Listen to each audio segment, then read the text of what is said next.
ನಮಸ್ಕಾರ ವಿದ್ಯಾರ್ಥಿಗಳೇ, ಶುಭ ಮುಂಜಾನೆ. ನಾನು ನಿಮ್ಮ ಅಜಿತ್, ಗಣಿತ ಶಿಕ್ಷಕ. ಹೇಗಿದ್ದೀರಿ? ನಿಮಗೆ ಕ್ಲಾಸ್ಗಳಿಗೆ ಸುಸ್ವಾಗತ. ನಿನ್ನೆ ನಾವು ಕೆಲವೊಂದು ವಿಷಯಗಳ ಬಗ್ಗೆ ಚರ್ಚಿಸ್ತಿದ್ವಿ. ಏನಂದರೆ ಇದು ಅಭ್ಯಾಸವನ್ನು ಮಾಡಿದ್ವಿ. ಅಭ್ಯಾಸ 3.2ರಲ್ಲಿ ನಿಮಗೆ ಕೆಲವೊಂದು ಮನೆಗೆಲಸ ಕೊಟ್ಟಿದ್ದೆ. ಅದನ್ನು ನೀವು ಮಾಡಿರಂತ ತಿಳ್ಕೊಂಡಿದ್ದೀನಿ. ಮಾಡಿದರೆ ಈಗ ನಾವು ಮತ್ತೆ ಮಾಡೋಣಂತೆ. ಅದನ್ನು ಹೊಂದಾಣಿಕೆ ಮಾಡುವ, ಇದನ್ನು ಹೋಲಿಸ್ಬೋದು. ಉತ್ತರ ಏನು ಸರಿ ಇದೆಯೋ ಇಲ್ಲೋ, ಆಮೇಲೆ ಪದ್ಧತಿ ಹೇಗಿದೆ ಅಂತ ನೀವು ಹೋಲಿಸಿ ನೋಡಿರಿ. ಈಗ ಶುರು ಮಾಡೋಣಂತೆ. ಏನಿದೆ, ನಾವು 2 ಲೆಕ್ಕಗಳನ್ನು ಮಾಡಿದ್ವಿ. 3ನೇ ಮುಖ್ಯ ಪ್ರಶ್ನೆಯಲ್ಲಿ 2 ಲೆಕ್ಕ ಮಾಡಿದ್ವಿ. ಇನ್ನು 3ನೇದು ಮಾಡಬೇಕೀಗ. ಕ್ರಿಕೆಟ್ ತಂಡವೊಂದರ ತರಬೇತುಗಾರ್ತಿಯು 7 ಬ್ಯಾಟ್ ಮತ್ತು 6 ಚೆಂಡುಗಳನ್ನು 3800ಕ್ಕೆ ಕೊಳ್ಳುತ್ತಾರೆ ಮತ್ತು ಆ ಬಳಿಕ 3 ಬ್ಯಾಟ್ ಮತ್ತು 5 ಚೆಂಡುಗಳನ್ನು ಅವರು 1750ಕ್ಕೆ ಕೊಳ್ಳುತ್ತಾರೆ. ಪ್ರತಿಯೊಂದು ಬ್ಯಾಟ್ ಮತ್ತು ಪ್ರತಿಯೊಂದು ಚೆಂಡಿನ ಬೆಲೆಯನ್ನು ಕಂಡುಹಿಡಿಯಿರಿ. ಅಂದರೆ ನಾವೀಗೇನು ಯಾವ ಪದ್ಧತಿಯಿಂದ ಮಾಡ್ಲಿಕ್ಕೆ ನಾವು ಆದೇಶ ವಿಧಾನದಿಂದ ಇದನ್ನು ಮಾಡ್ತಾ ಇದ್ದೀವಿ. ಆದೇಶ ವಿಧಾನದಿಂದ ಇದನ್ನು ಮಾಡೋದು. ಮೊದಲಿದೆ ನಕ್ಷಾ ಪದ್ಧತಿ, ಇದು ಆದೇಶ ಪದ್ಧತಿ, ಆದೇಶ ವಿಧಾನ.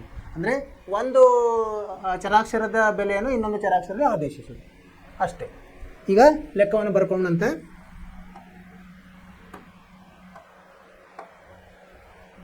ಕ್ರಿಕೆಟ್ ತಂಡವನ್ನು 3ನೇ ಲೆಕ್ಕ. ಕ್ರಿಕೆಟ್ ತಂಡವೊಂದರ ತರಬೇತುಗಾರ್ತಿ 7 ಬ್ಯಾಟ್ 6 ಚೆಂಡು. ಇಲ್ಲೇನಿದೆ, ಅವ್ರೇನು ಕೇಳಿದಾರೆ ಕೊನೆಗೆ ಪ್ರತಿಯೊಂದು ಬ್ಯಾಟ್ ಮತ್ತು ಪ್ರತಿಯೊಂದು ಚೆಂಡಿನ ಬೆಲೆ. ಮೊದಲೇನು ಮಾಡೋಣ, ಪ್ರತಿಯೊಂದು ಬ್ಯಾಟ್ನ ಬೆಲೆ ಎಕ್ಸ್ ಅಂತ ತಗೊಂಡಂತೆ. ಪ್ರತಿಯೊಂದು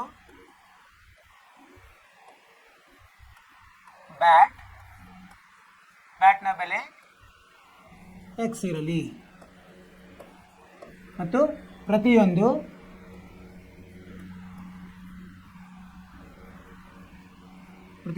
ಮತ್ತೇನು ಚೆಂಡಿನ ಬೆಲೆ y ಇರಲಿ. ಸರಿ, ಇದ್ರ ಬೆಲೆ ಅವರು ಕೊಟ್ಟಿರೋ ಕರಾರುಗಳಿಂದ ನಾವು ಸಂದರ್ಭಗಳಿಂದ ನಾವು ಸಮೀಕರಣವನ್ನು ರಚಿಸಬಹುದು. 7 ಬ್ಯಾಟ್ 6 ಚೆಂಡು. 7 ಬ್ಯಾಟ್ ಅಂದರೆ ಏನಾಗುತ್ತೆ, ಇಲ್ಲಿ ಪರಿಹಾರ ಏನಾಗ್ತದೆ, ಪರಿಹಾರ 7 ಬ್ಯಾಟ್ ಅಂದರೆ 1ನೇ ಸಮೀಕರಣ 7x ಆಮೇಲೆ 6y ಸಂಕಲನ 6y ಸಮ ಎಷ್ಟಾಗುತ್ತೆ, ಅವನು ಎಷ್ಟು ಕೊಟ್ಟಿದ್ದಾನೆ, √3800. ಇದೇನಾಯ್ತು, ಇದು 1ನೇ ಸಮೀಕರಣ ಆಯಿತು. 2ನೇ ಸಮೀಕರಣ ಏನಿದೆ, 3 ಬ್ಯಾಟ್ 5 ಚೆಂಡು. 3 ಬ್ಯಾಟ್ 5 ಚೆಂಡು. ಇದು ಎಷ್ಟು ದುಡ್ಡು, 1750. ಇದು 2ನೇ ಸಮೀಕರಣ. ಈಗ ಏನು ಮಾಡೋಣ, 1ನೇ ಸಮೀಕರಣದ 2ನೇ ಸಮೀಕರಣವನ್ನು ನಾವೇನು ಮಾಡಿ ಮಾರ್ಪಾಡ ಮಾಡಬೇಕು. ಮಾರ್ಪಾಡ ಮಾಡಿ ಇನ್ನೊಂದರಲ್ಲಿ ನಾವು ಆದೇಶಿಸಬೇಕು. 1ನೇದನ್ನು ತಗೊಂಬಿಡಂತೆ. ಈಗ ಏನು, ಸಮೀಕರಣ 1 ಮಾರ್ಪಡಿಸಿದಾಗ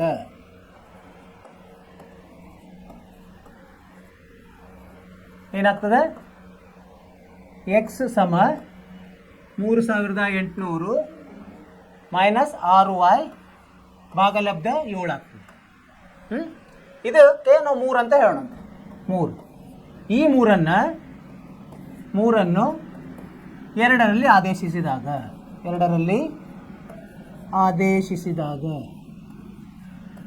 ಏನಾಗುತ್ತೆ, ಎಕ್ಸ್ ಇದ್ದಲ್ಲೇ ಇದನ್ನು ಹಾಕಬೇಕು. 3x ಅಂದರೆ 3800 ಮೈನಸ್ 6y/7 ಏನಾಗುತ್ತೆ, 3x ಆಯ್ತು. ಈಗ ಪ್ಲಸ್ 5y ಸಮ 1750. ಇದನ್ನು ಸರಳೀಕರಣಗೊಳಿಸೋಣಂತ.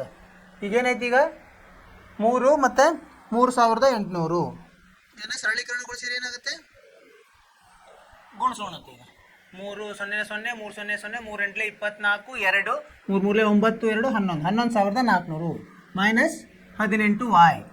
ಕರೆಕ್ಟ್. ಇದನ್ನು ಲಸ ತೊಗೊಂಡ್ರೆ ಇಲ್ಲೇನಾಗುತ್ತೆ, 7ರಲ್ಲೇ ಗುಣಿಸ್ಬೇಕಾಗುತ್ತೆ. 7 5 35y. ಆ ಲಸವನ್ನು ಇಲ್ಲಿ ತೊಗೊಂಡೋದ್ರೆ ಇಂಟು 7 ಮಾಡಿದರೆ 0 7 5 35 3 7 49 3 52 5 7 7 5 12 12,250. ಈ ಲಸವನ್ನು ಬಲಗಡೆ ತೊಗೊಂಡ್ರೆ ಅದು ಪೂರ್ತಿ ಲಸ, ಆ ಕಡೆ ಹೋದರೆ ಗುಣಿಸ್ಬೇಕಾಗತ್ತೆ. ಇದನ್ನು ಸರಳೀಕರಣಗೊಳಿಸೋಣ. ಏನಾಯ್ತು, ಈಗ ಈ 11,450 ಈ ಸರಿ ತೊಗೊಂಡ್ಬರೋಣಂತೆ. ಇಲ್ಲಿ ಏನಾಗುತ್ತೆ, 35 ಮೈನಸ್ 18 ಎಷ್ಟು ಬರ್ತದೆ, 17y ಬರ್ತದೆ. 17y ಸಮ ಇದು ಕಳೆದ್ರೆ ಎಷ್ಟು ಬರ್ತದೆ, 0 ಇಲ್ಲಿ ಪಕ್ಕದಲ್ಲಿ ಕಳಿತೀನಿ. 12,250 ಮೈನಸ್ 11,400. ಸರಿ, 0 5 12ರಲ್ಲಿ 4 ಹೋದರೆ ಎಷ್ಟು, 8 0 0 ಅಂದರೆ 850 ಬರ್ತದೆ. ಅಂದರೆ y ಎಷ್ಟು ಬಂತು? 850 ಭಾಗಲಬ್ಧ 17 ಅಂದರೆ 17 ಐದ್ಲಿ 50 ರೂಪಾಯಿ ಆಯ್ತು. y ಅಂದ್ರೆ ಏನಂತ ಹೇಳಿದೀನೋ, y ಅಂದ್ರೆ ಚೆಂಡಿನ ಬೆಲೆ ಆಯಿತು. ಈಗ ಈ y ಬೆಲೆಯನ್ನು y ಸಮ 50 ಈ 3ರಲ್ಲಿ ಆದೇಶಿಸೋಣ. 3ರಲ್ಲಿ ಆದೇಶಿಸಿದಾಗ ಏನಾಗುತ್ತೆ? x ಸಮ 3800 ಮೈನಸ್ 6 ಗುಣಲಬ್ಧ 50 ಭಾಗಲಬ್ಧ 7 ಎಷ್ಟಾಯ್ತು? ಇದು 3800 ಮೈನಸ್ 300 ಭಾಗಲಬ್ಧ 7 ಅಂದರೆ 3300 ಹೋದರೆ 3500 ಆಯಿತು. 3500 ಭಾಗಲಬ್ಧ 7 ಅಂದರೆ 500 ರೂಪಾಯಿ ಆಯಿತು. ಎಕ್ಸ್ ಅಂದರೆ ಏನು ಹಿಡ್ತೀವಿ ನಾವು? ಬ್ಯಾಟ್ನ ಬೆಲೆ. ಉತ್ತರ ಹೆಂಗೆ ಬರಿಬೇಕು ನಾವು? ಉತ್ತರ ಪ್ರತಿ ಬ್ಯಾಟ್ನ ಬೆಲೆ. ಪ್ರತಿ ಬ್ಯಾಟ್ನ ಬೆಲೆ ಎಕ್ಸ್ ಸಮ ಎಷ್ಟು? 500 ರೂಪಾಯಿ.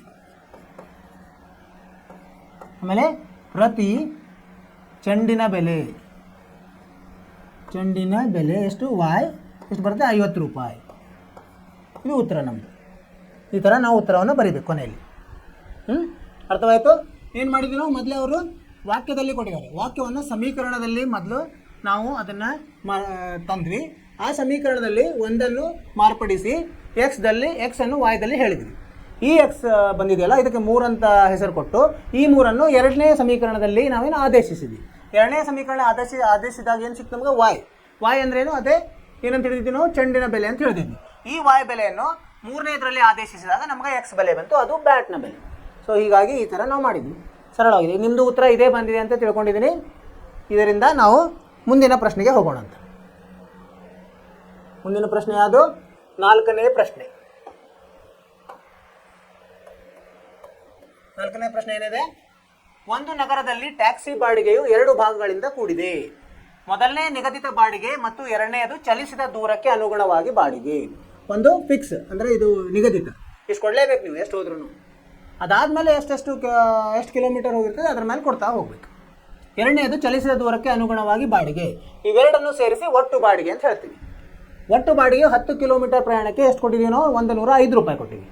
15 ಕಿಲೋಮೀಟರ್ಗೆ 155 ಕೊಟ್ಟಿದ್ದೀವಿ. ಹಾಗಾದರೆ ನಿಗದಿತ ಬಾಡಿಗೆ ಮತ್ತು ಪ್ರತಿ ಕಿಲೋಮೀಟರ್ನ ಪ್ರಯಾಣಕ್ಕೆ ಬಾಡಿಗೆ ದರಗಳನ್ನು ಕಂಡುಹಿಡಿಯಿರಿ. ಅವ್ರು ಏನು ಕಂಡುಹಿಡಿ ಅಂದಿರ್ತಾರಲ್ಲ, ಅದಕ್ಕೆ ಅಲ್ಲೇ ನಾವು ಚರಾಕ್ಷರಗಳನ್ನು ತೊಗೋಬೇಕಾಗ್ತದೆ. ಅದನ್ನು ಕಂಡುಹಿಡಿದು ಆಮೇಲೆ ಇನ್ನೊಂದು ಉದಾಹರಣೆಗೆ ಅಂದರೆ 25 ಕಿಲೋಮೀಟರ್ ನೀವೇನಾದರೂ ಹೋಗೋದಿದ್ರೆ ಎಷ್ಟು ದುಡ್ಡು ಕೊಡಬೇಕಾಗತ್ತೆ ಅಂತ ಕೇಳ್ತಾರೆ. ಮೊದಲು ನಾವು ಏನು ಮಾಡೋಣಂತ? ಇದನ್ನು ಕಂಡುಹಿಡಿಯೋಣಂತ, ನಿಗದಿತ ಬಾಡಿಗೆ ಒಂದು ಪ್ರತಿ ಕಿಲೋಮೀಟರ್ಗೆ. ಆಮೇಲೆ ಮುಂದಿಂದು ಮಾಡೋಣಂತ. ಸರಿ? ಸೊ ನಾವೇನು ತಿಳ್ಕೊಂಬೋಣ? ಮೊದಲೇ ನಿಗದಿತ ಬಾಡಿಗೆ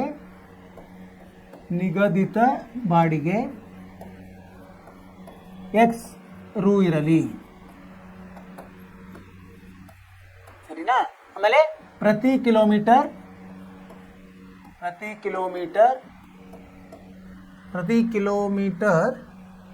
ಪ್ರಯಾಣ, ಪ್ರತಿ ಕಿಲೋಮೀಟರ್ನ ದರ ವಾಯ್ ರೂ ಇರಲಿ.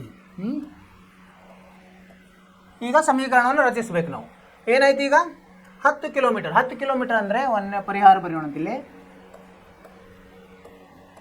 10 ಕಿಲೋಮೀಟರ್ ಅಂದ್ರೇನು? ಕಿಲೋಮೀಟರ್ಗೆ ನಾವು 10ರಿಂದ ಗುಣಿಸ್ಬೇಕಾಗ್ತದೆ. ಮತ್ತು ನಿಗದಿತ ಬಾಡಿಗೆಯನ್ನು ಮೊದಲು ಬರಿಬೇಕಾಗ್ತದೆ. ಅಂದರೆ ಎಕ್ಸು ಪ್ಲಸ್ 10y ಎಷ್ಟು ಸಮ 10 ಕಿಲೋಮೀಟರ್ಗೆ 105 ರೂಪಾಯಿ ಕೊಟ್ಟಿದ್ದಾರೆ. ಇದು 1ನೇ ಸಮೀಕರಣ. 2ನೇ ಸಮೀಕರಣ ಏನಾಗ್ತದೆ? 155 ಅಂದರೆ ಎಕ್ಸ್ ಮತ್ತು ಸಂಕಲನ 15 ಕಿಲೋಮೀಟರ್ಗಳು. 15y ಸಮ ಎಷ್ಟು? ದುಡ್ಡು 155. ಸರಿನಾ? 2 ಸಮೀಕರಣ ಸಿಕ್ತು ನಮಗೆ ಅಲ್ವಾ? ರೇಖಾತ್ಮಕ ಸಮೀಕರಣ 2 ಸಿಕ್ತು. ಇದನ್ನೇನು ಮಾಡೋಣ? ಮೊದಲೇದು ಮಾರ್ಪಡಿಸೋಣಂತೆ. ಸೊ ಒಂದನ್ನು ಮಾರ್ಪಡಿಸಿದಾಗ ಅಂದರೆ ಎಕ್ಸಲ್ಲಿ ನಾವು ಇದನ್ನು ಎಕ್ಸನ್ನು ವಾಯ್ದಲ್ಲಿ ಹೇಳಬೇಕು. ಈಗೇನಾಗುತ್ತೆ? ಎಕ್ಸ್ ಸಮ 105 ಆಮೇಲೆ ವ್ಯವಕಲನ 10y ಆಗುತ್ತೆ. 10y ಬಲಗಡೆ ಹೋಗುತ್ತೆ. ಈಗ ಇದಕ್ಕೆ 3 ಅಂತ ಹೇಳೋಣಂತೆ. ಏನು ಮಾಡೋಣ? ಮುಂದೆ 3ಅನ್ನು 2ರಲ್ಲಿ ಆದೇಶಿಸಿದಾಗ ಏನಾಗುತ್ತೆ? ಎಕ್ಸ್ ಇದ್ದಲ್ಲೇ ಇದನ್ನು ಹಾಕೋದು. 105 ಮೈನಸ್ 10y ಪ್ಲಸ್ 15y ಸಮ 155 ಆಯಿತು. ಈಗ ಇದನ್ನು ಸರಳೀಕರಣಗೊಳಿಸೋದು. 105 ಈ ಕಡೆ ತೊಗೊಂಡೋಗಿ ಮೈನಸ್ ಆಗುತ್ತೆ. 15yದಲ್ಲಿ 10y ಹೋದರೆ 5y ಉಳಿತದೆ. 5y ಸಮ ಎಷ್ಟಾಗುತ್ತೆ? 50. 155 ಮೈನಸ್ 105 ಎಷ್ಟಾಗುತ್ತೆ? 50. y ಎಷ್ಟಾಯಿತು? 50/5 10. 10 ರು. y ಅಂದರೆ ಏನು ತಗೊಂಡು ನಾವು? ಪ್ರತಿ ಕಿಲೋಮೀಟರ್ 10 ರು. ಹಾಂ, ಈ y ಬೆಲೆಯನ್ನು y ಸಮ 10 ಬೆಲೆಯನ್ನು ಎಲ್ಲಿ ನಾವು ಆದೇಶಿಸಬೇಕೀಗ? 3ರಲ್ಲಿ ಆದೇಶಿಸೋಣ. 3ರಲ್ಲಿ ಆದೇಶಿಸಿದಾಗ ಏನಾಗ್ತದೆ? ಎಕ್ಸ್ ಏನು ಬರ್ತದೆ? ನಮಗೆ ಮೌಲ್ಯ ಬರ್ತದೆ. ಎಕ್ಸ್ ಸಮ 105 ಮೈನಸ್ 10 ಗುಂಡ್ಲೆ 10 ಅಂದರೆ ಎಷ್ಟಾಯ್ತು ಈಗ? 105 ಮೈನಸ್ 100 ಅಂದರೆ 5 ರೂಪಾಯಿ. ಅಂದರೆ ಏನಾಯಿತು? ಅರ್ಥ ಏನು? ನಿಗದಿತ ಬಾಡಿಗೆ ನೀವು ಟ್ಯಾಕ್ಸಿ ಹತ್ತಿದ ತಕ್ಷಣ 5 ರೂಪಾಯಿ ಕೊಡಲೇಬೇಕು ಅವ್ರಿಗೆ. ಆಮೇಲೆ ನೀವು ಎಷ್ಟು ಕಿಲೋಮೀಟ್ರ್ ಹೋಗ್ತಲ್ಲ ಒಂದೊಂದು ಕಿಲೋಮೀಟ್ರಿಗೆ 10 ರೂಪಾಯಿ ಕೊಡಬೇಕು. ಸರಿನಾ? ಇದು ಮೊದಲನೇ ಉತ್ತರ. ಮೊದಲನೇ ಉತ್ತರ ಏನು? ನಿಗದಿತ ಬಾಡಿಗೆ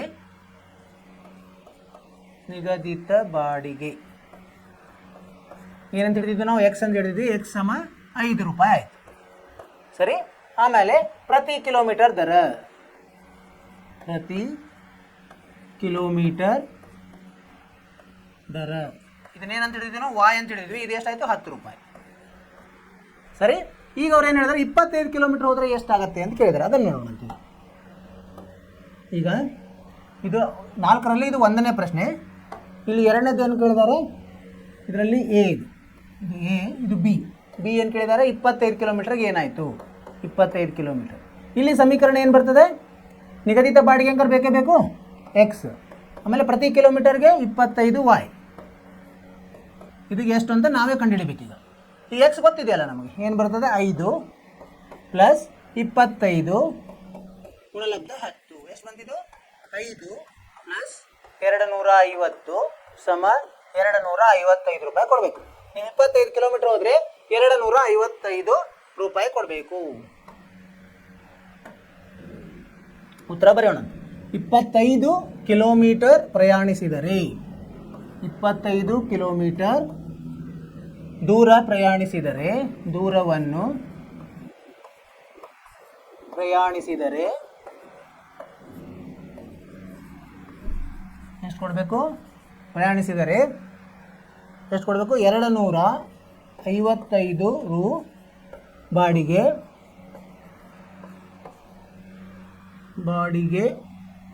ಕೊಡಬೇಕು.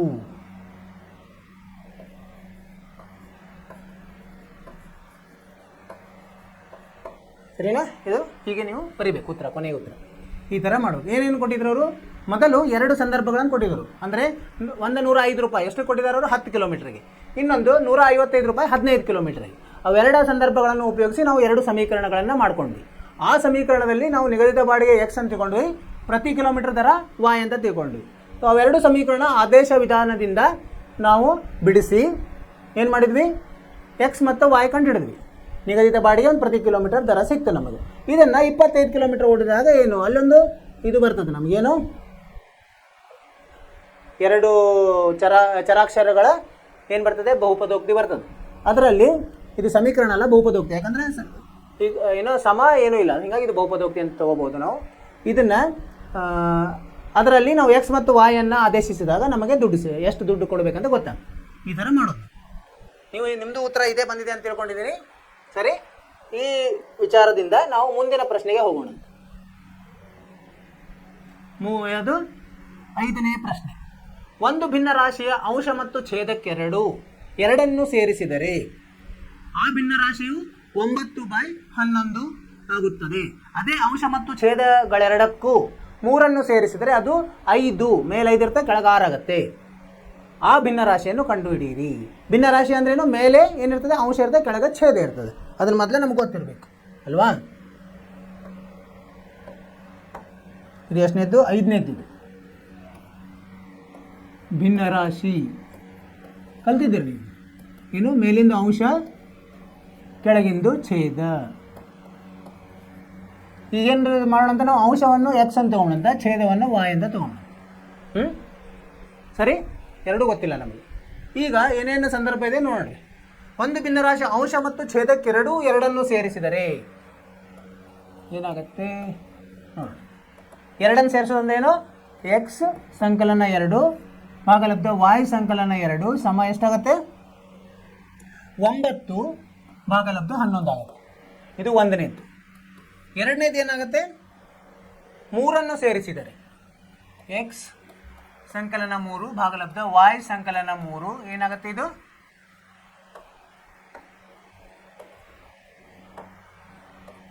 ಏನಾಗುತ್ತೆ? ಇದು 5 ಭಾಗಲಬ್ಧ 6 ಆಗುತ್ತೆ. 5 ಭಾಗಲಬ್ಧ 6 ಇದು ಎರಡನೇದು. ಈಗ ನೋಡಿ ಎರಡು ಹೇಗಿದೆ? ಸ್ವಲ್ಪ ಇದು ಭಿನ್ನರಾಶಿ ರೂಪದಲ್ಲಿದೆ. ಇದನ್ನು ನಾವು ಸರಳ ಸಮೀಕರಣ ಮಾಡೋಣ. ಏನು ಮಾಡಬೇಕು? ಸರಳ ಸಮೀಕರಣ ಬರಲಿಕ್ಕೆ ಅಡ್ಡವಾಗಿ ನಾವು ಗುಣಿಸಬೇಕಾಗ್ತದೆ. ಗುಣಿಸೋಣ. ಎಕ್ಸ್ ಸಂಕಲನ 2 ಇದು 11 ಈ ಕಡೆ ಹೋಗುತ್ತೆ. 11 ಗುಣಲಬ್ಧ ಅದು ಆಗುತ್ತೆ. ಇಲ್ಲಿ 9 ಗುಣಲಬ್ಧ ವಾಯ್ ಪ್ಲಸ್ 2 ಆಗುತ್ತೆ. ಇದನ್ನು ಸರಳೀಕರಣಗೊಳಿಸೋಣಂತೆ. 11x ಪ್ಲಸ್ 22 ಸಮ 9y ಪ್ಲಸ್ 18 ಆಗುತ್ತೆ. ಹೌದು, ಇದನ್ನು ನಾವು ಅದಲು ಬದಲು ಮಾಡಿದರೆ ಏನಾಗುತ್ತೆ?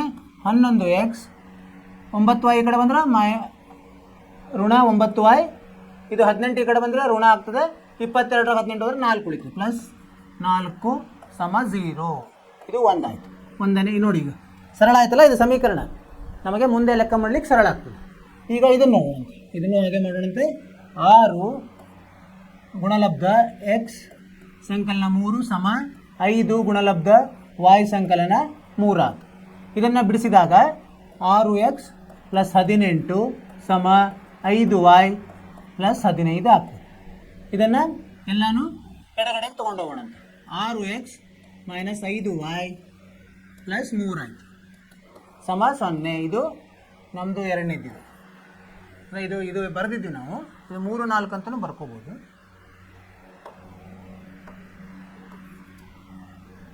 ಇದೇನು ಮಾಡೋಣ? ಇದು 3 4 ಅಂತ ಮಾಡೋಣ. ಇದು 3 ಮಾಡೋಣ, ಇದು 4 ಮಾಡೋಣ. ಸರಿನಾ? ಈಗ ನಾವು 3ಅನ್ನು ಮಾರ್ಪಡಿಸೋಣ. 3ಅನ್ನು ಮಾರ್ಪಡಿಸಿದಾಗ ಏನಾಗುತ್ತೆ? 3ಅನ್ನು ಮಾರ್ಪಡಿಸಿದರೆ ಎಕ್ಸ್ದಲ್ಲಿ ಎಕ್ಸ್ ಅನ್ನು ವಾಯ್ದಲ್ಲಿ ಹೇಳೋಣ ಅಂತ. 11x ಸಮ 9y ಮೈನಸ್ 4 ಆಯಿತು. ಎಕ್ಸ್ ಏನಾಗುತ್ತೆ? 9y ಮೈನಸ್ 4 ಭಾಗಲಬ್ಧ 11 ಆಗುತ್ತೆ. ಸರಿ, ಇದಕ್ಕೆ 5 ಅಂತ ಹೇಳೋಣ. ಈಗ 5ಅನ್ನು ಇದರಲ್ಲಿ 4ರಲ್ಲಿ ಆದೇಶಿಸಿದಾಗ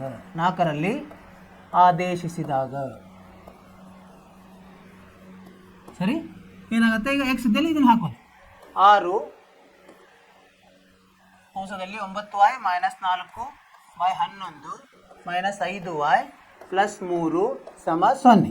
ಸರಿ, ಇದನ್ನು ಪ್ಲಸ್ 11 ಆಗುತ್ತೆ. ಈಗ 6 9 54y ಮೈನಸ್ 24 ಮೈನಸ್ ಇದೇನಾಯಿತು? 55y ಸರಿ ಪ್ಲಸ್ 33 ಸಮ 0. ಈಗೇನು ಮಾಡೋಣ? 54y ಆಮೇಲೆ 55y ಅಂದರೆ ಏನು ಉಳಿತು? Minus y ಉಳಿತಿಲ್ಲಿ. 24 ಈ 33 ಈ ಕಡೆ ಹೋದ್ರೆ ಮೈನಸ್ ಇದರಲ್ಲಿ ಏನು ಉಳಿತೀಗ? 33ರಲ್ಲಿ 24 ಹೋದ್ರೆ ಎಷ್ಟು ಬರ್ತದೆ? 9 ಬರ್ತದೆ. ಅದು ಈ ಸರಿ ಹೋದರೆ ಮೈನಸ್ 9 ಆಗುತ್ತೆ. y ಸಮ ಎರಡು ಕಡೆ ಋಣಗಳು ಹೋಗಿ 9 ಉಳಿತು. ಸರಿ, ಈಗ ಈ ಬೆಲೆಯನ್ನು y ಸಮ 9ಅನ್ನು 5ರಲ್ಲಿ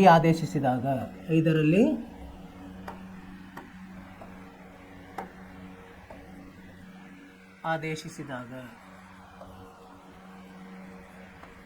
ಏನಾಗುತ್ತೆ? ಎಕ್ಸ್ ಸಮ 9 ಗುಣಲಬ್ಧ 9 ಮೈನಸ್ 4 ಭಾಗಲಬ್ಧ 11.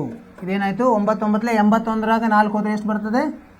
81ರಾಗ 4 ಹೋದರೆ 77 ಬೈ 11 ಅಂದರೆ 7 ಬಂತೀಗ. ಸರಿ, ಈಗ ಈಗ ನೋಡಿ ನಮಗೆ ಎಕ್ಸ್ ಬಂತು, ವಾಯ್ ಬಂತು. ಈಗ ಭಿನ್ನರಾಶಿ ಕಂಡುಹಿಡಿಬೋದಲ್ಲ ನಾವು. ಏನಾಯ್ತು ಈಗ ಭಿನ್ನರಾಶಿ? ಉತ್ತರ ಏನು? ಭಿನ್ನರಾಶಿ ಎಕ್ಸ್ ಬೈ ಎಕ್ಸ್ ಭಾಗಲಬ್ಧ ವಾಯ್ ಅಂತ ತೊಗೊಂಡಿದ್ವಿ ನಾವು. ಎಕ್ಸ್ ಇದ್ದಲ್ಲೇ 7 ಹಾಕೋದು, ಆಮೇಲೆ ವಾಯ್ ಇದ್ದಲ್ಲೇ 9. ಇದೇ ಉತ್ತರ. ಈ ಥರ ಕೊನೆಗೆ ಉತ್ತರ ಬರಿಬೇಕು. ಏನು ಮಾಡಿದ್ವಿ ನಾವು, ಮೊದಲವರು ಭಿನ್ನರಾಶಿಗಳ ಬೇರೆ ಬೇರೆ ಸಂದರ್ಭಗಳನ್ನು ಕೊಟ್ಟಿದ್ದಾರೆ. ಆ ಸಂದರ್ಭಗಳನ್ನು ಉಪಯೋಗಿಸಿ ನಾವು 2 ಸಮೀಕರಣಗಳನ್ನು ಮಾಡ್ಕೊಂಡ್ವಿ.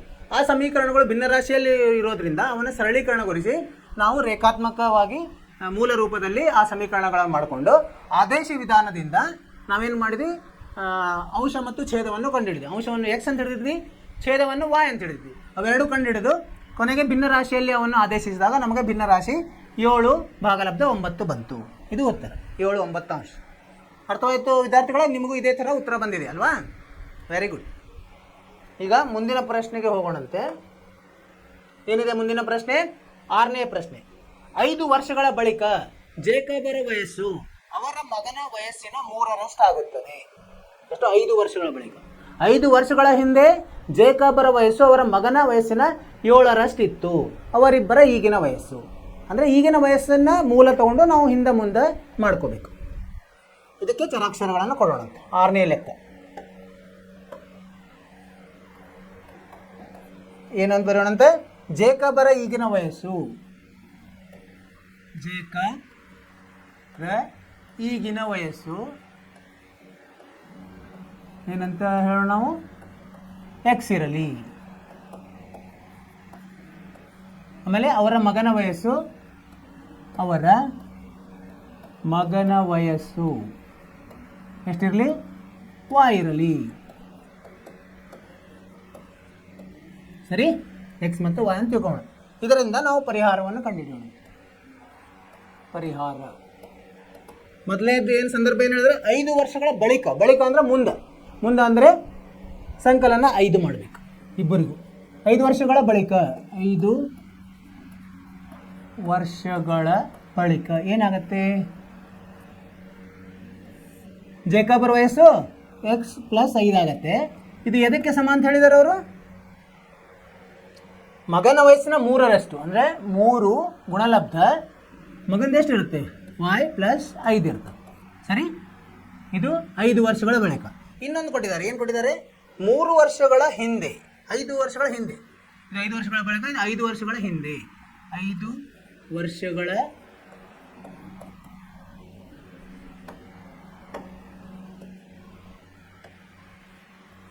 ವರ್ಷಗಳ ಹಿಂದೆ ಏನಿರ್ತದೆ? ಜೇಕಬರ ವಯಸ್ಸು ಎಷ್ಟಿರ್ತದೆ?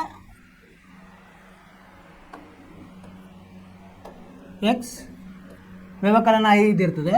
ಇದು ಎಷ್ಟು ಇರ್ತದೆ ಅಂದರೆ ಅವರು ಎಷ್ಟು ಪಟ್ಟಿರ್ತದೆ ಅಂದರೆ 7ರಷ್ಟು ಅಂದರೆ 7 ಗುಣಲಬ್ಧ ವಾಯ್ ಮೈನಸ್ 5. ಅರ್ಥವಾಯಿತು ವಿದ್ಯಾರ್ಥಿಗಳ? ಇದು 5 ವರ್ಷಗಳ ಬಳಿಕ ಅಂದರೆ ಈಗಿನ ವಯಸ್ಸಿನ ಸಂಕಲನ 5 ಆಗುತ್ತೆ. ಆದರೆ ಅವಿಬ್ಬರ ನಡುವೆ ಎಷ್ಟಿರ್ತದೆ? 3 ಪಟ್ಟಿರ್ತದೆ.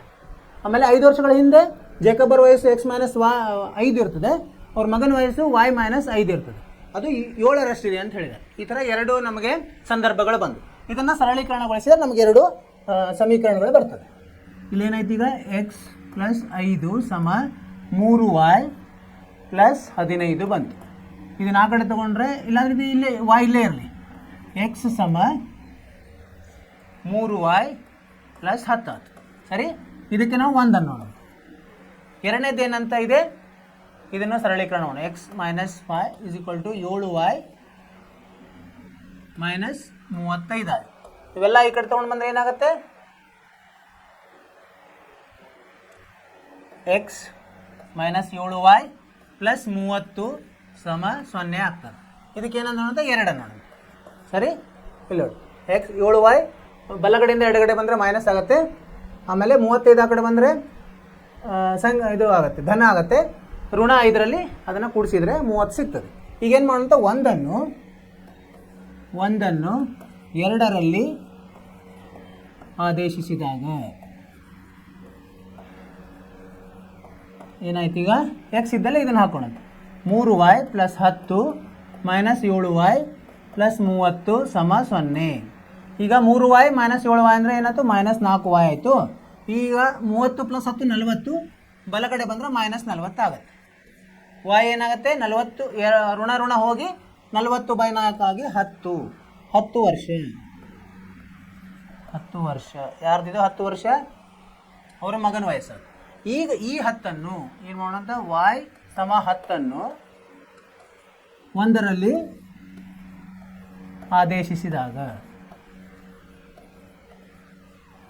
ಏನಾಗುತ್ತೆ, ಎಕ್ಸ್ ಸಮ y ಎಷ್ಟು ಬಂದಿದೆ, ನಮಗೆ 10 ಬಂದಿದೆ.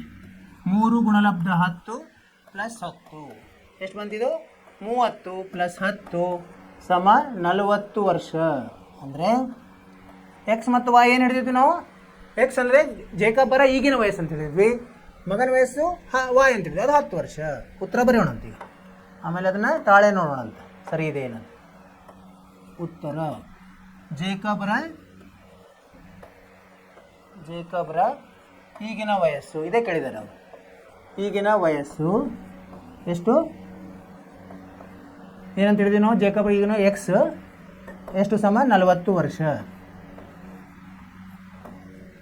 ಮತ್ತು ಅವರ ಮಗನ ಈಗಿನ ವಯಸ್ಸು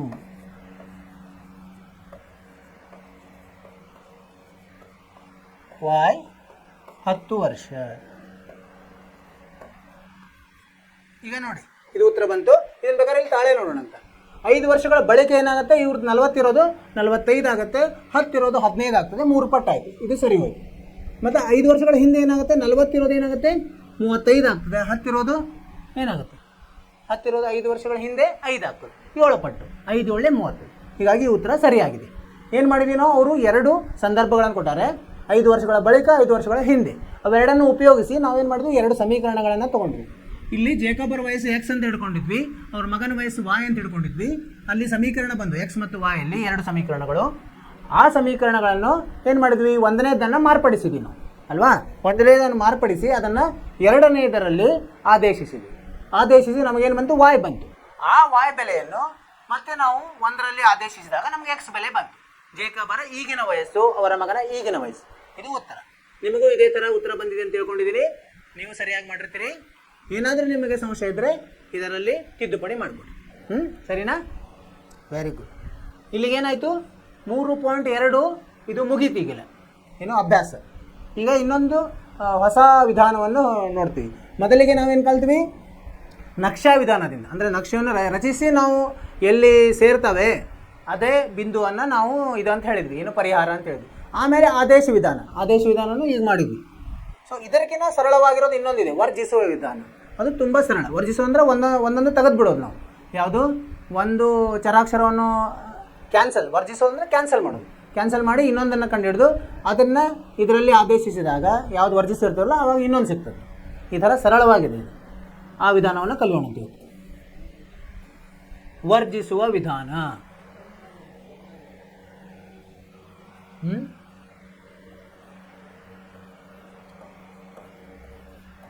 ವರ್ಜಿಸುವ ವಿಧಾನ.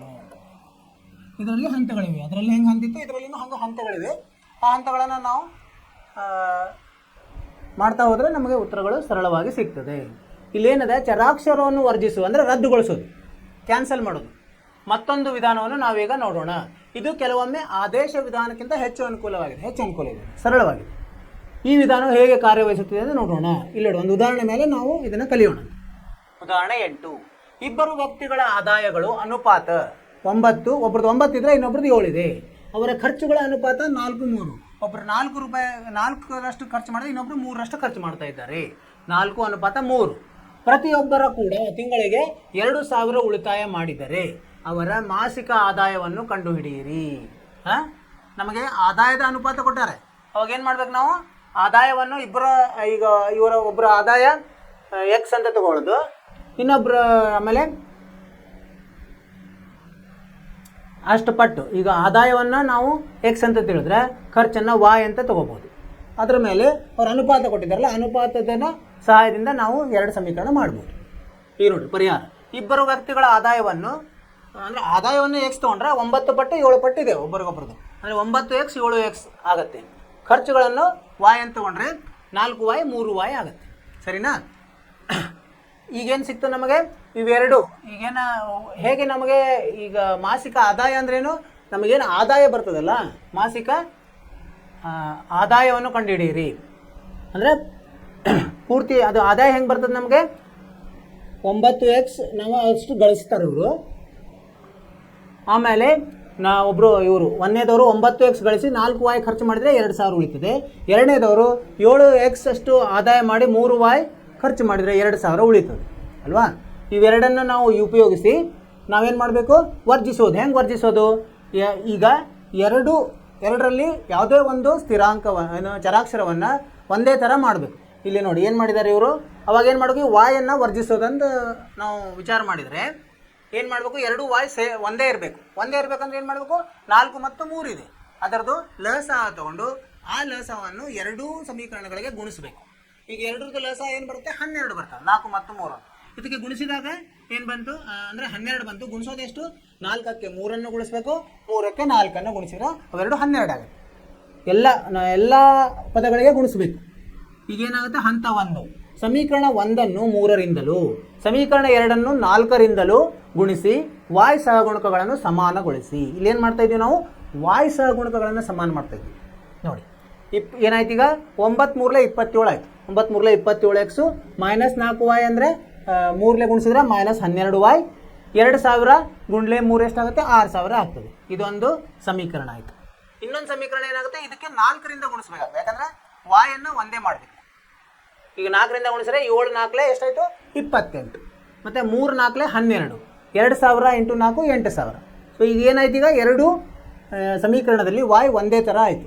ಈಗ ನಾವೇನು ಮಾಡೋಣಂತೆ, ಇದನ್ನು ವರ್ಜಿಸಲಿಕ್ಕೆ ಎರಡು ಚಿಹ್ನೆಗಳನ್ನು ನೋಡ್ಕೋಬೇಕು ನಾವು.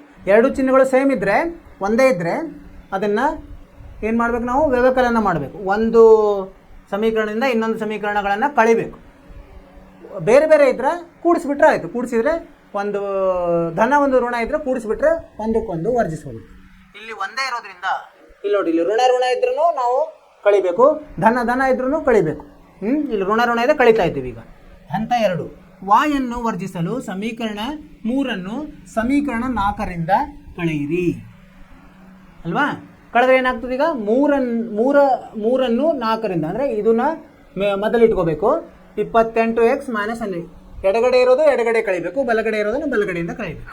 28x - 27 ಅಂದರೆ ಸಹಪದಗಳನ್ನು ಒಂದೇ ಕಡೆ ತಂದಿದ್ದಾರೆ. 28x ಮೈನಸ್ ಅಂದರೆ ಋಣ ವ್ಯವಕಲನ 27x.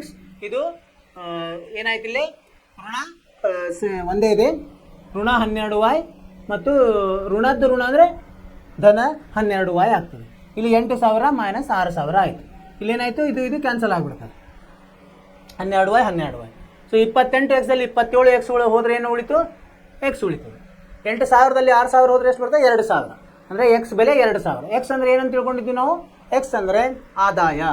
ಅದನ್ನೇ ಒಬ್ಬೊಬ್ರದ್ದು ಆದಾಯ ನೀವು ಕಂಡುಹಿಡಿಬೋದು. ಆಮೇಲೆ ಈಗೇನು ಮಾಡಬೇಕು, ಮೊದಲು ವಾಯ್ ಕಂಡುಹಿಡಿಬೇಕು. ಏನು ಮಾಡಬೇಕು, ಇದು ಏನು ಎಕ್ಸ್ ಬೆಲೆ ಬಂದಿದೆಯಲ್ಲ, ಇವೆರಡರಲ್ಲಿ ಯಾವುದಾದ್ರೂ ಒಂದರಲ್ಲಿನೂ ನೀವು ಆದೇಶಿಸಿದ್ರೆ ನಿಮಗೆ ವಾಯ್ ಬೆಲೆ ಬರ್ತದೆ. ಇವರು ಒಂದರಲ್ಲಿ ಆದೇಶಿಸಿದಾಗ, ಇಲ್ಲಿ ಒಂದಿದೆಯಲ್ಲ ಇದರಲ್ಲಿ ಆದೇಶಿಸಿದಾಗ, ಸೊ ಅವಾಗೇನು ಬಂತು, ವಾಯ್ ಬೆಲೆ 4000 ಬಂತು. ಇದು ಹಂತ 3 ಇದು. ಈಗ ಎರಡು ಬಂತಲ್ಲ, ಎಕ್ಸ್ ಮತ್ತು ವಾಯ್, ಇದೇ ಉತ್ತರ. ಆ ಇಬ್ಬರ ವ್ಯಕ್ತಿಗಳ ಮಾಸಿಕ ಆದಾಯ ಎಷ್ಟು, ಅಷ್ಟು ಪಟ್ಟಲ್ಲಿ ನಾವು ಗುಣಿಸಿಬಿಟ್ರೆ ಆಯಿತು. 9y ಮತ್ತು 7y ಗುಣಿಸಿದ್ರೆ ಆಯಿತು. 9x 7x. 9x ಅಂದರೆ ಎಷ್ಟು ಬಂತು, 18000. ಆಮೇಲೆ 7x ಅಂದರೆ 14000 ಬಂತು. ನೋಡಿ, ಇದು ಅನುಪಾತ ತೊಗೊಂಡ್ರೆ ಎಷ್ಟು ಬಂತು, 9:7 ಬಂತು. ಅಂದರೆ ಅವ್ರೇನು ಮೊದಲು ಸಂದರ್ಭ ಕೊಟ್ಟಿದ್ದಾರಲ್ಲ ಅದು ಸರಿ ಇದೆ ಅಂತ, ಅಂದರೆ ನಮ್ಮ ಉತ್ತರ ಸರಿಯಾಗಿದೆ. ಖರ್ಚುಗಳು ಅದೇ ಅನುಪಾತ ಬರ್ತದೆ, 4:3 ಬರ್ತದೆ. ಅಲ್ಲೇನು ಮಾಡಿದ್ದಾರೆ, 4y ಮತ್ತು 3y. 4y ಅಂದರೆ 4 × 4 4000 16000. ಆಮೇಲೆ 3 × y ಅಂದರೆ 12000. 16000 ಅನುಪಾತ 12000 ತೊಗೊಂಡ್ರೆ 4:3 ಬರ್ತದೆ. ಈ ರೀತಿ ನಾವು ಇದನ್ನು ಮಾಡ್ಬೋದು, ಸರಳ ವಿಧಾನ. ಇಲ್ಲಿ ನೋಡಿ, ಏನು ಗಮನಿಸ್ಬೇಕು ನಾವು ಇಲ್ಲಿ ಅಂದರೆ, ಮೇಲೆ ನೀಡಿದ ಉದಾಹರಣೆಗಳನ್ನು ಬಿಡಿಸಲು ಉಪಯೋಗಿಸಿದ ವಿಧಾನವನ್ನು ವರ್ಜಿಸುವ ವಿಧಾನ ಎನ್ನುತ್ತೇವೆ. ಯಾಕಂತೀವಿ ನಾವು ಇದು ವರ್ಜಿಸುವ ವಿಧಾನ ಅಂತ? ಇಲ್ಲಿ ಏನಾಗುತ್ತೆ, ಒಂದು ಚರಾಕ್ಷರವನ್ನು ಮೊದಲು ವರ್ಜಿಸ್ತೀವಿ. ಈಗ ನೋಡಿ, ಅಲ್ಲೇನು ಮಾಡಿದ್ವಿ ನಾವು, ಮೊದಲು ವಾಯನ್ನು ವರ್ಜಿಸಿದ್ವಿ. ಒಂದೇ ಚರಾಕ್ಷರದ ರೇಖಾತ್ಮಕ ಸಮೀಕರಣ ಸಿಕ್ಕಿಬಿಡ್ತದೆ ನಮಗೆ, ಅದು ವರ್ಜಿಸಿಬಿಟ್ರೆ. ಸೊ ಅದನ್ನು ಉಪಯೋಗಿಸಿ ನಾವು ಇನ್ನೊಂದು ಚರಾಕ್ಷರ ಕಂಡುಹಿಡಿದ್ವಿ. ಮೇಲಿನ ಉದಾಹರಣೆಯಲ್ಲಿ ನಾವು ವಾಯನ್ನು ವರ್ಜಿಸಿದೆವು. ಮೊದಲ ಏನು ಸಿಕ್ತು ನಮ್ಗೆ, ಎಕ್ಸ್ ಕೂಡ ವರ್ಜಿಸಬಹುದಾಯ್ತು. ನೀವು ಎಕ್ಸ್ ಅನ್ನು ವರ್ಜಿಸ್ಬೋದು, ಆಮೇಲೆ ವಾಯನ್ನು ಕಂಡುಹಿಡಿಬೋದು. ಯಾವುದೋ ಮೊದಲು ಮಾಡಿದ್ರು ನಡೆಯುತ್ತೆ. ಈ ರೀತಿ ಮಾಡಲು ಪ್ರಯತ್ನಿಸಿ. ಹೀಗೂ ಮಾಡ್ಬೋದು, ಹಾಗೂ ಮಾಡ್ಬೋದು. ಈ ಸಮಸ್ಯೆಯನ್ನು ಬಿಡಿಸಲು ನೀವು ಆದೇಶ ವಿಧಾನ ಅಥವಾ ನಕ್ಷಾ ವಿಧಾನ ಕೂಡ ಬಳಸಬಹುದಾಗಿತ್ತು. ಅದು ಇನ್ನು ಮೊದಲೇ 2 ಪದ್ಧತಿ ಇದ್ದಲ್ಲ ಅವನು ಮಾಡ್ಬೋದು, ಆದರೆ ಅದು ಸ್ವಲ್ಪ ಕಠಿಣ ಆಗ್ತದೆ. ವರ್ಜಿಸುವ ವಿಧಾನ ಇದನ್ನು ನಾವು ಸರಳವಾಗಿದೆ, ಇದನ್ನು ಮಾಡೋಣ. ಈಗ ನೋಡಿ ಹಂತವನ್ನು ಇದನ್ನು ನೀವು ಸರಿಯಾಗಿ ನಿಮ್ಮ ಇದೇನೋ ನೆನಪಿಟ್ಕೋಬೇಕಿದೆ. ಹಂತ 1, ಚರಾಕ್ಷರಗಳಲ್ಲಿ ಒಂದರ ಸಹಗುಣಕಗಳು ಸಮವಾಗುವ ಹಾಗೆ ಎರಡೂ ಸಮೀಕರಣಗಳಿಗೂ ಸೂಕ್ತವಾದ ಒಂದು ಸ್ಥಿರಾಂಕದಿಂದ ಗುಣಿಸಿ. ಏನಾಗುತ್ತೆ, ಲಸ ತಗೊಂಡು ಯಾವುದು ನೀವು ವರ್ಜಿಸ್ಬೇಕಂತಿರಲ್ಲ ಅದರ ಲಸ ತಗೊಂಡು ಅದಕ್ಕೆ ಸೂಕ್ತವಾದ ಸ್ಥಿರಾಂಕದಿಂದ, ಅಂದರೆ ಒಂದೇ ಆಗುವಂಗ ಸ್ಥಿರಾಂಕದಿಂದ ಅದರದ್ದು ಅಪವರ್ತನ ಮಾಡಿಕೊಂಡು ನೀವು ಒಂದೇ ಥರ ಆಗುವಂಗ ಗುಣಿಸಿ. 0 ಮಾತ್ರ ಗುಣಿಸ್ಬೇಕು. 0 ಅಂದರೆ ಎಲ್ಲ ಹೋಗ್ಬಿಡ್ತಾವೆ, ಅದು 0 ಗುಣಿಸಂಗಿಲ್ಲ. ಆಮೇಲೆ ಏನು ಮಾಡಬೇಕು, ಒಂದು ಚರಾಕ್ಷರ ವರ್ಜಿಸಲ್ಪಡ್ತಲ್ಲ ಅದನ್ನು ಸಮೀಕರಣಕ್ಕೆ ಮತ್ತೊಂದನ್ನು ಕೂಡಿಸಿರಿ ಅಥವಾ ಕಳೆಯಿರಿ. ನೀವು ಒಂದೇ ಇದು ಬಂತಂದರೆ ಅದಕ್ಕೆ ಸೈನ್ ಇತ್ತು ಅಂದರೆ ಋಣ ಇತ್ತು, 2 ಋಣ ಇತ್ತು ಅಥವಾ 2 ಧನ ಇದ್ದರೆ ಕಳಿಬೇಕು, 1 ಋಣ 1 ಧನ ಇದ್ದರೆ ಕೂಡಿಸ್ಬೇಕು. ಅವಾಗ 1 ಹೋಗಿಬಿಡ್ತದೆ. ಅವಾಗ ಆಮೇಲೆ 3ನೇ ಹಂತಕ್ಕೆ ಹೋಗಿ ಏನು ಮಾಡಬೇಕು, ಇಲ್ಲಿ ನೋಡಿ. ಹಾಗೇನಾದರೂ ನಿಮ್ಮ ಸಮಸ್ಯೆಗಳ ಪರಿಹಾರ ಇಲ್ಲ ಅಂದರೆ ಎಡಗಡೆ ಬಲಗಡೆ ಒಂದೇ ಬಂದರೆ ಅದಕ್ಕೆ ಅನಂತ ಪರಿಹಾರ, ಒಂದು ಬೇರೆ ಇನ್ನೊಂದು ಬೇರೆ ಬಂದರೆ ಅದಕ್ಕೆ ಏನೂ ಅರ್ಥವಿಲ್ಲ, ಅದಕ್ಕೆ ಪರಿಹಾರವಿಲ್ಲ ಅಂತ ಹೇಳ್ಬೋದು. ನಾವು ಅಸ್ಥಿರ ಅಂತ ಹೇಳ್ಬೋದು. ನಿಮಗೇನಾದರೂ ಚರಾಕ್ಷರದ ಬೆಲೆ ಬಂದರೆ ಮುಂದುವರಿಯೋದು. ಸೊ ಹೀಗೆ ದೊರೆತ ಒಂದು ಚರಾಕ್ಷರದ ಎಕ್ಸ್ ಅಥವಾ ವಾಯ್ ಯಾವುದೋ ಒಂದು ಬರ್ತದೆ, ಸಮೀಕರಣವನ್ನು ಬಿಡಿಸಿ ಅದರ ಬೆಲೆ ಕಂಡುಹಿಡಿತೀವಿ ನಾವು. ಕಂಡುಹಿಡಿದು ಯಾವುದು ಬಂದಿರುತ್ತಲ್ಲ ಎಕ್ಸ್ ಅಥವಾ ವಾಯ್ನ ಬೆಲೆಯನ್ನು ಮೂಲ ಸಮೀಕರಣ ಒಂದರಲ್ಲಿ ಯಾವುದಾದ್ರೂ ಅದರಲ್ಲಿ ಹಾಕ್ಬೋದು. ಆದೇಶಿಸಿ ಇನ್ನೊಂದು ಚರಾಕ್ಷರದ ಬೆಲೆಯನ್ನು ಪಡೆಯಿರಿ. ಇದರ ಮೇಲೆ ಇದು ನಿಮ್ಗೆ ಅರ್ಥ ಆಯ್ತು ಅಂತ ತಿಳ್ಕೊಂಡಿರಿ. 4 ಹಂತಗಳನ್ನು ನೆನಪಿಡಬೇಕು ನೀವು. ಲೆಕ್ಕಗಳನ್ನು ಮಾಡಿದಾಗ ಇದು ಉಳಿದೇ ಬಿಡ್ತದೆ. ಇದನ್ನೆಲ್ಲ ಏನು ಬಾಯಿ ಹಾಟ್ ಮಾಡಬೇಕಂತ ಇರಲ್ಲ. ಒಂದು ಹೆಚ್ಚಿಗೆ ಲೆಕ್ಕಗಳನ್ನು ಮಾಡಿರಿ, ನಿಮಗೆ ತಲೆಯಲ್ಲಿ ತಾನೇ ಉಳಿತು. ಈಗ ಉದಾಹರಣೆ 9 ನೋಡಿ, ಏನಿದೆ, ವರ್ಜಿಸುವ ವಿಧಾನವನ್ನು ಉಪಯೋಗಿಸಿ ಕೆಳಗಿನ ರೇಖಾತ್ಮಕ ಸಮೀಕರಣಗಳ ಜೋಡಿಗೆ ಸಾಧ್ಯವಿರುವ ಎಲ್ಲ ಪರಿಹಾರವನ್ನು ಕಂಡುಹಿಡಿಯಿರಿ. ಏನೇನು ಪರಿಹಾರ ಇದೆ ಕಂಡುಹಿಡಿಯಿರಿ ಅಂತ ಹೇಳ್ತಾರೆ. 2 ಸಮೀಕರಣಗಳನ್ನು ಕೊಟ್ಟಿದ್ದಾರೆ. 2x + 3y = 8, ಇನ್ನೊಂದು 4x + 6y = 7. ಈಗ ನೋಡಿ ಏನು ಮಾಡೋಣ ಅಂತ ಇಲ್ಲಿ ಪರಿಹಾರ ಹೆಂಗಂದ್ರೆ 1ನೇ ಹಂತದಲ್ಲಿ ನಾವೇನು ಮಾಡೋಣಂತೆ, ಎಕ್ಸ್ನ ಸಹಗುಣಕವನ್ನು ಸಮಗೊಳಿಸ್ಲಿಕ್ಕೆ ನೋಡೋಣ. ಇಲ್ಲಿ 2 ಇದೆ, ಇಲ್ಲಿ 4 ಇದೆ. ಸೊ ಇದನ್ನೇನು 4 2ರಿಂದ ಭಾಗ ಹೋಗ್ತದಲ್ವಾ, ಹೀಗಾಗಿ ಇದ್ರದ್ದು ಲಸ 4 ಆಗುತ್ತೆ. ಸೊ ಇದು 2x ಇರೋದನ್ನು 4x ಮಾಡ್ಬೇಕು. ಏನು ಮಾಡ್ಬೇಕು ಅವಾಗ, 1ನೇ ಸಮೀಕರಣಕ್ಕೆ ಪೂರ್ತಿ ಎಡಗಡೆ ಬಲಗಡೆ 2ರಿಂದ ನಾವು ಗುಣಿಸ್ಬೇಕಾಗ್ತದೆ, 2ಅನ್ನು ಗುಣಿಸ್ಬೇಕಾಗ್ತದೆ. ಎಕ್ಸ್ನ ಸಮಗೊಳಿಸಿ ಏನಾಗುತ್ತೆ, ಅದು 2x ಗುಂಡ್ಲೆ 2 ಏನಾಗುತ್ತೆ 4x, 3y ಗುಂಡ್ಲೆ 2 6y, 8 ಗುಂಡ್ಲೆ 2 16 ಆಗ್ತದೆ. 2ನೇದಕ್ಕೆ 1ರಿಂದ ಗುಣಿಸ್ಬೋದು, ಅದು ಹಾಗೆ ಇಡೋದು.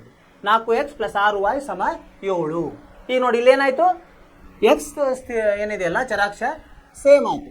ಇದನ್ನೇನಾಯಿತು, ಇದರ ಚಿಹ್ನೆಗಳು ಒಂದೇ ಇದೆ. ಅವಾಗ ಒಂದೇ ಇದ್ರೆ ಏನು ಮಾಡಬೇಕು, ನಾವು ಕಳಿಬೇಕಾಗ್ತದೆ.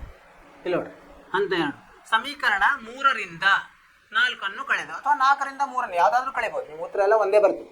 ಸಮೀಕರಣ 3ರಿಂದ ಸಮೀಕರಣ 4 ಕಳೆದಾಗ ಏನಾಗುತ್ತೆ, ಈಗ 4x - 4x ಆಗುತ್ತೆ, 6y - 6y ಆಗುತ್ತೆ, 16 - 7 ಆಯಿತು. ಇಲ್ಲಿ ನೋಡಿ ಏನಾಯ್ತು, ಈಗ ಚರಾಕ್ಷರಗಳೇ ಎಲ್ಲ ಹೋಗ್ಬಿಟ್ಟು 0 ಆಯಿತು, ಎಡಗಡೆ ಬಲಗಡೆ 9 ಆಯಿತು. ಇದು ನೋಡಿ, ಇದು ತಪ್ಪು, ಇದು ಸತ್ಯಕ್ಕೆ ದೂರ. ಇದು ಅಂದರೆ ಏನರ್ಥ, ಇದು ಇದಕ್ಕೆ ಪರಿಹಾರನೇ ಇಲ್ಲ ಅಂತ, ಈ ಸಮೀಕರಣ ಜೋಡಿಗೆ ಪರಿಹಾರ ಇಲ್ಲ ಅಂತ ಹೇಳ್ಬೋದು.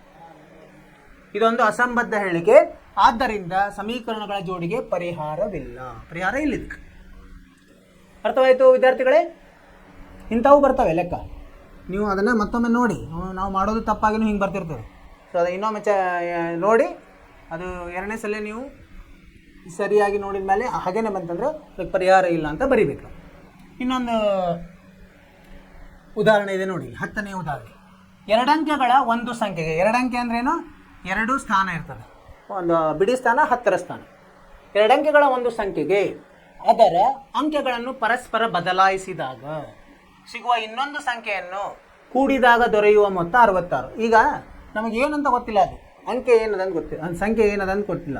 ಅದಕ್ಕೇನು ಮಾಡೋಣಂತೆ, ಎಕ್ಸ್ ಮತ್ತು ವಾಯ್ ತೊಗೊಳೋದು. ಅಂದರೆ ದಶಮಾನದಲ್ಲಿ ಎಕ್ಸ್ ಇರಬೇಕು, ಈ ಥರ ತೊಗೊಂಡು ಏನಂತೆ, ಅದು ಸಂಖ್ಯೆ ನಾವೇನು ತೊಗೊಳ್ಳೋಣಂತೆ, ಎಕ್ಸ್ ವಾಯ್ ಇರಲಿ, ಎಕ್ಸ್ ವಾಯ್ ಇರಲಿ, ಈ ಥರ ತೊಗೊಂಡು. ಅಂದರೆ ಇದನ್ನು ನಾವು ಬಿಡಿಸಿದ್ರೆ ಏನು ಬರೀಬಹುದು, ಎಕ್ಸ್ ಇದನ್ನು ನಾವು ಈಗ ನೋಡಿ ನಿಮ್ಗೆ ಇನ್ನೊಂದು ಉದಾಹರಣೆ 21 ಅಂತಿದೆ. ಇದನ್ನ ಏನು ಬರ್ತೀವಿ ನಾವು, ಇದ್ರದ್ದು 2ರದ್ದು ಮೌಲ್ಯ ಎಷ್ಟು ಆಗ್ತದಿಲ್ಲ, 2 × 10 ಆಗ್ತದೆ, ಪ್ಲಸ್ 1 ಇರ್ತದೆ. ಅದನ್ನೆಲ್ಲ ನೀವು ಸರಳೀಕರಣಗೊಳಿಸಿದ್ರೆ 21 ಬರ್ತದೆ. ಎಕ್ಸ್ ವೈ ಅಂದರೆ ಎಕ್ಸ್ ಪ್ಲಸ್ ವೈ ಅಂತ ಬರೀಲಿಕ್ಕೆ ಬರಲ್ಲ ನಮಗೆ. ಇದೇನು ಬರೀಬೇಕು ನಾವು, ಎಕ್ಸ್ ಗುಂಡ್ಲೆ 10 ಪ್ಲಸ್ ವೈ ಅಂತ ಬರೀಬೇಕು. ಅಂದರೆ 10x ಪ್ಲಸ್ ವೈ ಈ ಥರ ಬರೀಬೇಕು ನಾವು. ಅದನ್ನು ಬಿಡಿಸಿದ್ರಿ ವಿಸ್ತೃತ ರೂಪ ಅಂತ ಹೇಳ್ತೀವಿ ನಾವು. ಇದೊಂದು ನೆನಪಿಡ್ಬೇಕು ನೀವು. ಬರೀ ಎಕ್ಸ್ ಪ್ಲಸ್ ವೈ ಅಂತ ಬರೆಯೋಂಗಿಲ್ಲ, ಅದು ತಪ್ಪಾಗ್ತದೆ. ಏನಾಯ್ತು, ಈಗ ಮೊದಲನೇ ಸಂಖ್ಯೆಯಲ್ಲಿ 10ರ ಸ್ಥಾನ ಮತ್ತು ಬಿಡಿ ಸ್ಥಾನದಲ್ಲಿರುವ ಅಂಕೆಗಳು ಕ್ರಮವಾಗಿ ಎಕ್ಸ್ ಮತ್ತು ವೈ ಎಂದಿರಲಿ. ಇಲ್ಲಿ ಮಾಡಿದ್ರೆ ಎಕ್ಸ್ ಮತ್ತು ವೈ, ಅವ್ರೇನು 10ರಲ್ಲಿ ಎಕ್ಸು ಬಿಡಿಯಲ್ಲಿ ವೈ ಇದೇ ಥರ ತೊಗೊಂಡಿದ್ದಾರೆ. ಏನಾಯ್ತು, ಈಗ 10x ಪ್ಲಸ್ ವೈ ಎಂದು ಬರೆಯಬಹುದು ಮೊದಲನೇ ಸಂಖ್ಯೆ ವಿಸ್ತೃತ ರೂಪದಲ್ಲಿ. ಬರೀ ಎಕ್ಸ್ ವೈ ಅಂದರೆ ನಮ್ಗೆ ಉತ್ತರ ಬರಲ್ಲ. ಇಲ್ಲಿ ಏನಾಗುತ್ತೆ, ಎಕ್ಸ್ ವೈ ಅಂದರೆ ಎಕ್ಸ್ ಗುಣಲಬ್ಧ ವೈ, ಅದು ಅದರ ಇದು ಅಲ್ಲ, ವಿವರಣೆ ಅಲ್ಲ. 10x ಪ್ಲಸ್ ವೈ ಅಂದಂಗೆ. ಈಗ 56 ನೋಡಿ, ಇಲ್ಲಿ ನಾವು 21 ತೋರಿಸಿ ಅವ್ರು 56 ಅಂತ ಹೇಳಿದ್ದಾರೆ. 56 ಅಂದರೆ ಏನು ಅರ್ಥ, 10 ಗುಂಡ್ಲೆ 5 ಪ್ಲಸ್ 6 ಇಂದ ಅಂಕೆಗಳನ್ನು ಅದಲು ಬದಲು ಮಾಡಿದಾಗ ಅಂದರೆ ಎಕ್ಸ್ ಜಾಗದಲ್ಲಿ ವೈ ಬರ್ತದೆ, ವೈ ಜಾಗದಲ್ಲಿ ಎಕ್ಸ್ ಹೋಗುತ್ತೆ, ಅಂದರೆ ವೈ ಎಕ್ಸ್ ಆಗುತ್ತೆ, 10y ಪ್ಲಸ್ ಎಕ್ಸ್ ಆಗುತ್ತೆ. ಅದು ಏನಾಯಿತು, ಅದನ್ನು ಮಾಡಿದಾಗ ಅವೆರಡನ್ನು ಸೇರಿಸಿದ್ರೆ 66 ಬರ್ತದೆ ಅಂತ ಹೇಳಿದ್ದಾರೆ. ಅಂದರೆ ಮೊದಲೇದು ಹೆಂಗಿತ್ತು, 10x ಪ್ಲಸ್ ವೈ ಇತ್ತು, plus 10x plus Y.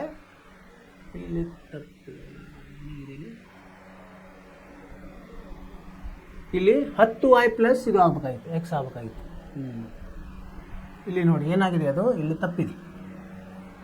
10x plus y plus 10y plus x, ಅದು ಅದರ ಬದಲಿ ಇವೆರಡು ಅಂಕೆಗಳು, ಇವೆರಡು ಸೇರಿಸಿದಾಗ ಏನಾಗುತ್ತೆ 66 ಅಂತ ಇದೆ ಅಂತ ಹೇಳಿದ್ದಾರೆ. ಆಮೇಲೆ ಇದನ್ನು ಸರಳೀಕರಣಗೊಳಿಸಿ 10x ಎಕ್ಸ್ ಏನಾಗುತ್ತೆ 11x ಪ್ಲಸ್ 11y ಸಮ 66.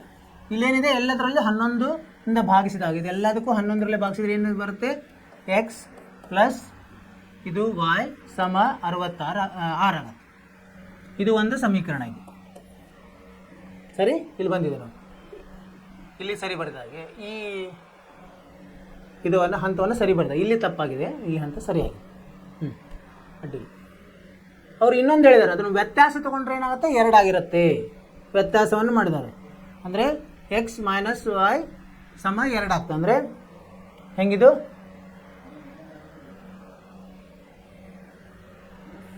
ಆ ಸಂಖ್ಯೆಗಳ ಅಂಕೆಗಳಿಗಿರುವ ವ್ಯತ್ಯಾಸ ಅಂದರೆ ಅಂಕೆಗಳು ಯಾವಿದೆ, ಎಕ್ಸ್ ಮತ್ತು ವೈ ಇದೆ, ಅಂದರೆ ಎಕ್ಸ್ ಮೈನಸ್ ವೈ ಸಮ 2 ಅಂತ ಇನ್ನೊಂದು ಹೇಳಿದ್ದಾರೆ. ಬರೀ ಅಂಕೆಗಳಿಗೆ ಅಷ್ಟೇ, ಅದನ್ನು ಅವು ಪೂರ್ತಿ ಸಂಖ್ಯೆಗಳ ಇದು ಅಲ್ಲ, ಏನು ವ್ಯತ್ಯಾಸ ಅಲ್ಲ, ಬರೀ ಅಂಕೆಗಳು ಯಾವ ಎಕ್ಸ್ ಮತ್ತು ವೈ ಅಂತ ತೊಗೊಂಡಿದ್ವಿ, ಅವುಗಳನ್ನು ನಾವು ವ್ಯತ್ಯಾಸ ತೊಗೊಂಡ್ರೆ ಅದು 2 ಅಂತ ಆಗುತ್ತೆ. ಈಗ ಇದನ್ನು ಮುಂದುವರಿಯೋದು ಹೇಗೆ, ಈಗ ನೋಡಿ, ಈಗ ವಾಯನ್ನು ವರ್ಜಿಸೋಣ. ಇಲ್ಲೇನು ಗುಣಿಸೋ ಕಾರಣನೇ ಇಲ್ಲ, ಇದನ್ನು ಎರಡನ್ನು ಕೂಡಿಸ್ಬಿಟ್ರೆ ಆಯಿತು, ಕೂಡಿಸ್ಬಿಡೋಣ. ಇದೇನಾಗುತ್ತೆ, ಇದು ಕ್ಯಾನ್ಸಲ್ ಆಯಿತು, ಪ್ಲಸ್ ವೈ ಮೈನಸ್ ವೈ ಹೋಯ್ತು. ಎಕ್ಸ್ ಮತ್ತು ಎಕ್ಸ್ ಕೂಡಿಸಿದ್ರೆ ಏನಾಗುತ್ತೆ 2x ಬರ್ತದೆ, 6 ಮತ್ತು 2 ಕೂಡಿಸಿದ್ರೆ 8 ಆಯಿತು, ಎಕ್ಸ್ ಎಷ್ಟಾಗುತ್ತೆ 4 ಆಯಿತು. ಈ ಎಕ್ಸ್ ಬೆಲೆನೂ ಇಲ್ಲಿ ಯಾವುದಾದ್ರಲ್ಲಿ ಹಾಕ್ಬೋದು, ಇದರಲ್ಲಿ ಹಾಕೋಣ. ಏನಾಗುತ್ತೆ ಈಗ ಎಕ್ಸ್ ಮೈನಸ್ ವೈ ಸಮ 2, ಇಲ್ಲಿ ಎಕ್ಸನ್ನು 4 ಹಾಕಿದರೆ 4 ಮೈನಸ್ ವೈ ಸಮ 2, ವೈ ಈ ಕಡೆ 2 ಈ ಕಡೆ ತೊಗೊಂಡ್ರೆ ವೈ ಸಮ 2 ಆಗುತ್ತೆ. ಅಂದರೆ ನಿಮ್ಮದು ಸಂಖ್ಯೆ ಯಾವುದಾಯಿತು, ಸಂಖ್ಯೆ ಎಕ್ಸ್ ವೈ ಏನಾಯಿತು, ಎಕ್ಸ್ ಇದ್ದಲ್ಲಿ 4 ಬರೆಯೋದು, ವೈ ಇದ್ದಲ್ಲಿ 2 ಬರೆಯೋದು, 42 ನಿಮ್ಮ ಉತ್ತರ ಆಗ್ತದೆ. ಇದನ್ನು ನೀವು ಅದಲು ಬದಲು ಮಾಡಿದರೆ ಏನಾಗುತ್ತೆ, ವೈ ಎಕ್ಸ್ ಆಗುತ್ತೆ, 24 ಆಯಿತು. ಈಗ ಇದರದ್ದು 2 ಕೂಡಿಸಿದ್ರೆ ಎಷ್ಟು ಬರ್ತದೆ, 66 ಆಯಿತು. ಮತ್ತು ಇವೆರಡರ ವ್ಯತ್ಯಾಸ 2, ಇವೆರಡು ಸರಿ ಹೋಯ್ತಲ್ಲ, ತಾಳೆ ಹೋಯ್ತಿಲ್ಲ. ಆ ಥರ ನೀವು ಕೊನೆಗೆ ನೋಡ್ಬೇಕು, ಇಂಥ ಲೆಕ್ಕಗಳಿದ್ದಾಗ ತಾಳೆ ನೋಡೋದು ಒಳ್ಳೆಯದು, ನಾ ಮಾಡಿದ್ದು ಸರಿ ಇದೆಯೋ ಇಲ್ಲೋ ಅಂತ. ಅರ್ಥವಾಯಿತು ವಿದ್ಯಾರ್ಥಿಗಳೇ, ಸರಳವಾಗಿದೆ. ತಾಳೆನೂ ನೋಡಿದ್ದಾರೆ ನೋಡಿ, ಈ ಥರ ತಾಳೆ ನೋಡಿಬಿಟ್ರೆ ನಿಮಗೆ ಸರಳ ಆಗ್ತದೆ. ಹಾಗಾಗಿ ಇವತ್ತಿನ ತರಗತಿಯಲ್ಲಿ ಏನು ಕಲಿತೀವಿ ನಾವು, ಹೊಸ ಪದ್ಧತಿ, ವರ್ಜಿಸುವ ವಿಧಾನ, ಹೊಸ ವಿಧಾನ, ವರ್ಜಿಸುವ ವಿಧಾನ. 2 ರೇಖಾತ್ಮಕ ಸಮೀಕರಣಗಳ ಪರಿಹಾರ ವರ್ಜಿಸುವ ವಿಧಾನದಿಂದ ಹೇಗೆ ಮಾಡೋದಂತ ಕಂಡುಹಿಡಿದ್ವಿ. ಏನೇನು ಹೇಗೆ ಮಾಡೋದಂದರೆ ಏನು ಮಾಡಬೇಕಂದ್ರೆ, ಒಂದು ಬದಲು ವರ್ಜಿಸೋದಂದ್ರೇನು, ರದ್ದುಗೊಳಿಸ್ಲಿಕ್ಕೆ ಏನು ಮಾಡಬೇಕು, ಒಂದು ಚರಾಕ್ಷರವನ್ನು ಒಂದೇ ಥರದ ಸಹಗುಣಕಗಳು ಬರುವ ಹಾಗೆ ಮಾಡಬೇಕು. ಅದು ಧನ ಇರ್ಬೋದು, ಋಣ ಇರ್ಬೋದು, ಒಂದು ಧನ ಒಂದು ಋಣ ಇದ್ರೂ ಪರವಾಗಿಲ್ಲ. ಸೊ ಹಾಗೆ ಬರಲಿಕ್ಕೆ ಏನು ಮಾಡಬೇಕು ನಾವು, ಅವುಗಳ ಸಹಗುಣಕಗಳ ಲಸ ತಗೊಂಡು ಆ ಲಸವನ್ನು ಇದರಿಂದ ಭಾಗಿಸಿದಾಗ ಒಂದು ಸರಿಯಾದ ಒಂದು ಏನು ಅದಕ್ಕೆ ಸಂಖ್ಯೆಯಿಂದ ಗುಣಿಸಬೇಕು ಅಂತ ಗೊತ್ತಾಗ್ತದೆ. ಹಾಗಾಗಿ ಪೂರ್ತಿ ಸಮೀಕರಣಗಳನ್ನು ಅದರಿಂದ ಗುಣಿಸಿ ನಾವು ಒಂದು ಚರಾಕ್ಷರವನ್ನು ಒಂದೇ ಥರದ ಸಹಗುಣಕ ಮಾಡ್ಕೋಬೇಕು. ಮಾಡಿಕೊಂಡು ಆ ಸಹಗುಣಕಗಳ ಚಿಹ್ನೆ ನೋಡಬೇಕು. ಎರಡೂ ಚಿಹ್ನೆಗಳು ಒಂದೇ ಇದ್ದರೆ ಒಂದರಲ್ಲಿ ಒಂದನ್ನು ಕಳಿಬೇಕು. ಕಳೆದಾಗ ಒಂದು ಏನಾಗ್ತದೆ, ಚರಾಕ್ಷರ ವರ್ಜಿಸಿ ಇನ್ನೊಂದು ಉಳಿತದೆ, ಅದು ರೇಖಾತ್ಮಕ ಸಮೀಕರಣ ಥರ ಆಗ್ತದೆ. ಅದು ಒಂದು ನಿಮಗೆ ಚರಾಕ್ಷರದ ಬೆಲೆ ಸಿಗ್ತದೆ. ಆ ಚರಾಕ್ಷರದ ಬೆಲೆಯನ್ನು ಯಾವುದೇ ಮೂಲ ಸಮೀಕರಣದಲ್ಲಿ ನೀವು ಆದೇಶಿಸಿದರೆ ಇನ್ನೊಂದು ಚರಾಕ್ಷರದ ಬೆಲೆ ಬಂದ್ಬಿಡ್ತದೆ. ಈ ಥರ ನಾವು ಇದನ್ನು ಮಾಡೋದನ್ನು ಕಲ್ತೀವಿ. ಹಂತಗಳು 4 ಹಂತಗಳು. ಇದನ್ನು ನೀವೇನು ಮಾಡಿರಿ, ಚೆನ್ನಾಗಿ ಮನನ ಮಾಡ್ಕೊರಿ. ಆಮೇಲೆ ಇವು ಉದಾಹರಣೆಗಳಿವೆ, ನಾವು ಒಂದು 2-3 ಉದಾಹರಣೆಗಳನ್ನು ಮಾಡಿದ್ವಿ. ನೀವು ಇದನ್ನು ನೋಡಲಾರದೆ ನೀವು ಮನೆಯಲ್ಲಿ ಪ್ರಯತ್ನ ಮಾಡಿ. ಎಷ್ಟು ಯಾವುದ್ಯಾವುದಿದು ಇಲ್ಲಿದೆ ನೋಡಿ, ಯಾವುದು ಉದಾಹರಣೆ 8. ಇಲ್ಲಿ ಉತ್ತರವನ್ನು ನೋಡಬೇಡ್ರಿ ಮತ್ತು ಇದನ್ನು ನೋಡಬೇಡ್ರಿ, ಹಂತವನ್ನೇ ನೀವು ಮೊದಲು ಹಂತ ಓದ್ಕೊಂಡು ಇದನ್ನು ನೀವೇ ಸ್ವಂತ ಇದರಿಂದ ಮಾಡಿರಿ, ಆವಾಗ ನಿಮ್ಗೆ ರೂಢಿ ಆಗ್ತದೆ. ಉದಾಹರಣೆ 8, ಉದಾಹರಣೆ 9, ಉದಾಹರಣೆ 10 ಇವು 3 ನೀವು ಪ್ರಯತ್ನ ಮಾಡಿ ಇಲ್ಲಿ ನೋಡಿ ನೀವೇನಾದರೂ ಏನೋ ತಪ್ತಾ ಇದ್ದೀರಾ ಅಥವಾ ಸರಿ ಬಂದ್ರೆ ಚೆನ್ನಾಗಿದೆ, ತಪ್ಪಿದೆ ಎಲ್ಲಿ ತಪ್ತಾ ಇದ್ದೀನಿ ನಾನು, ಸೊ ಅದನ್ನು ಇನ್ನೊಮ್ಮೆ ನೀವು ನೋಡಿಕೊಂಡು ನೀವು ಅದರಿಂದ ಏನೋ ಸರಿಯಾಗಿ ತಿಳ್ಕೊಂಡ್ಮೇಲೆ ಅಭ್ಯಾಸ ಇದೆ. ಅಭ್ಯಾಸವನ್ನು ನಾವು ನಾಳಿಂದ ಮಾಡೋಣ. ಅಭ್ಯಾಸ 3.3. ಸೊ 3.3 ನಾವು ಮಾಡೋಣಂತೆ. ಇಲ್ಲಿ ಎಷ್ಟಿದೆ, 1, 2 ಇದೆ. 2 ಮುಖ್ಯ ಪ್ರಶ್ನೆಗಳಿವೆ, ಅದರಲ್ಲಿ 4 ಪ್ರಶ್ನೆಗಳಿದ್ದಾವೆ. ಅಂದರೆ 4, 1, 5, 9 ಪ್ರಶ್ನೆಗಳು. 9 ಪ್ರಶ್ನೆಗಳನ್ನು ನಾವು ಮುಂದಿನ ತರಗತಿಯಲ್ಲಿ ಮಾಡೋಣಂತೆ. ಅಲ್ಲಿವರೆಗೆ ನೀವು ಈಗ ಮನೆಗೆಲಸ ಏನು, ಉದಾಹರಣೆಗಳನ್ನು ಇನ್ನೊಮ್ಮೆ ನೀವು ಸ್ವಂತ ಬುದ್ಧಿಯಿಂದ ಮಾಡೋದು. ಅದ್ರ ಮೊದಲು ಇದನ್ನು ಸರಿಯಾಗಿ ನೋಡ್ಕೊಳ್ಳೋದು. ಬುಕ್ ಓದಿ ತಿಳ್ಕೊಳ್ಳಿ. ನಾನು ಹೇಳಿದ್ದೀನಿ ತಿಳಿದಿದ್ದೇನೆ ನಿಮಗೆ ಅಲ್ವಾ. ಇಷ್ಟೆಲ್ಲ ಆಗಿದೆ ನಿಮ್ಗೆ ತಿಳಿಲ್ಲ ಅಂದರೆ ಮತ್ತೆ ನಮಗೆ ಕೇಳಿ, ನಾನು ಮತ್ತೊಮ್ಮೆ ಹೇಳಿ, ಸರಿನಾ? ಸೊ ಇಲ್ಲಿವರೆಗೆ ತಿಳಿದು ನಿಮಗೆಲ್ಲ ಅರ್ಥವಾಗಿದೆ ಅಂತ ತಿಳ್ಕೊಂಡಿದ್ದೀನಿ. ಚೆನ್ನಾಗಿ ಅಭ್ಯಾಸ ಮಾಡಿರಿ, ನಿಮ್ಮ ಕಾಳಜಿ ನೀವು ತಗೊಳ್ರಿ. ಪಠ್ಯೇತರ ಚಟುವಟಿಕೆಗಳಲ್ಲಿ ಭಾಗವಹಿಸಿ. ನಮಸ್ಕಾರ. ಮುಂದಿನ ತರಗತಿಯಲ್ಲಿ ಭೇಟಿಯಾಗೋಣ.